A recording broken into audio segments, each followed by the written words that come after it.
کیا عشق رعایت پسند ہوتا ہے اور سہولیتوں کی تلاش کرتا ہے؟ ایسا نہیں ہے، عشق رعایت پسند نہیں ہوتا، سہولیتوں کی تلاش ثابت کرتی ہے کہ عشق میں کہیں نہ کہیں خامی ہے۔ انسان میدان نصرت میں جتنا زیادہ مشکل پسند ہوگا، اس کا عشق اتنا زیادہ مضبوط ہوگا۔ اور ہم کو یہ بات کربلا کے جس کردار نے سمجھایا ہے، ان کا نام ہے جناب عابس بن شبیب شاکری علیہ السلام۔ میں آپ کو بتاتا چلوں کہ آپ جس شاکری قبیلے سے تعلق رکھتے تھے، وہ ولائے آل محمد علیہ السلام میں سرشار تھا۔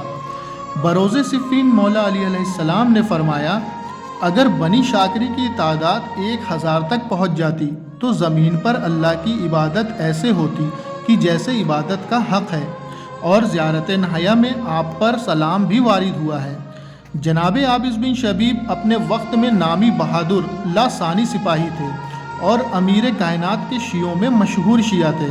ساتھ ہی ساتھ آپ بلند خطیب اور عبادت میں یکتا بزرگ تھے۔ جب کوفے میں جناب مختار علیہ السلام کے گھر شیعان کوفہ کا اجتماع ہوا تو جناب عابس نے جناب مسلم سے فرمایا، اے میرے مولا، ہم لوگوں کی دلوں کی باتیں نہیں جانتے اور نہ ہی اس کے متعلق کچھ عرض کرنا چاہتے ہیں۔ اے میرے مولا، سفیر حسین علیہ السلام، میرا سر حاضر ہے، مجھے جہاں بلایا جائے گا حاضر ہو جاؤں گا۔ جب تک قبضہ تلوار پر ہاتھ ہے، آپ کے دشمنوں سے جہاد کروں گا۔ اس وقت جناب حبیب ابن مظاہر علیہ السلام نے آپ کی تائید کی، اور پھر حضرت مسلم علیہ السلام کا خط لے کر جناب عابس اور جناب شوذب علیہ السلام کریم کربلا مولا حسین علیہ السلام کے پاس آ گئے اور اپنے مولا کے ہم رکاب ہو کر ہی کربلا آ گئے۔ صاحب بحار الانوار فرماتے ہیں، روز عاشورہ آپ اپنے دوست شوذب علیہ السلام کے پاس آ کر فرماتے ہیں، شوذب، آج کے دن کے متعلق کیا ارادہ رکھتے ہو؟ تو جناب شوذب علیہ السلام نے جواب دیا، میں تو ارادہ کر چکا ہوں کہ اپنے مولا کے قدموں پر اپنا سر قربان کر دوں گا۔ جناب عابس مسکراتے ہیں اور مسکرا کر فرماتے ہیں، میرا تمہارے متعلق پہلے سے ہی یہ گمان تھا۔ پھر دونوں مولا حسین علیہ السلام کی خدمت میں حاضر ہوتے ہیں اور اذن جہاد طلب کرتے ہیں۔ پہلے جناب شوذب کو رخصت ملتی ہے اور آپ بہت ہی بھرپور اور خوبصورت نصرت فرماتے ہیں اور جام شہادت نوش فرماتے ہیں۔ آپ کی شہادت کے بعد جناب عابس مولا حسین علیہ السلام سے فرماتے ہیں، اے میرے آقا، آپ تو میرے دل کا حال جانتے ہیں، اللہ کی کسی بھی مخلوق کی قدر و قیمت میرے نزدیک آپ کے برابر نہیں ہے۔ مولا، اگر میرے بس میں ہوتا تو یہ مصائب کا طوفان ہر ممکن کوشش کر کے آپ سے دور کر دیتا، لیکن مولا میں بے بس ہوں، میں کیا کروں؟ مولا آپ میری قربانی قبول فرمائیں۔ آپ کو امام سے اجازت مل جاتی ہے۔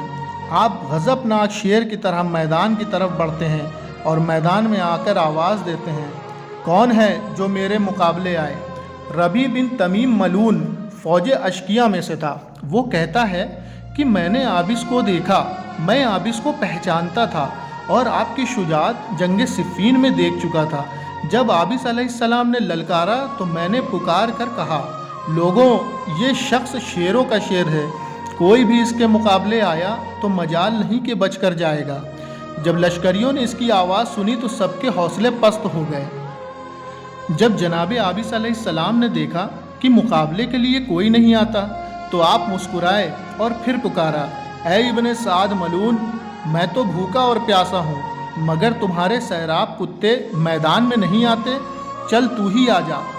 جب ابن سعد نے سنا تو بوکھلا گیا اور اپنے فوجیوں کو اکسانا شروع کیا، مگر تب بھی کوئی میدان کی جانب نہ بڑھا تو اس نے حکم دیا کہ آپ پر پتھروں کی بارش کر دو۔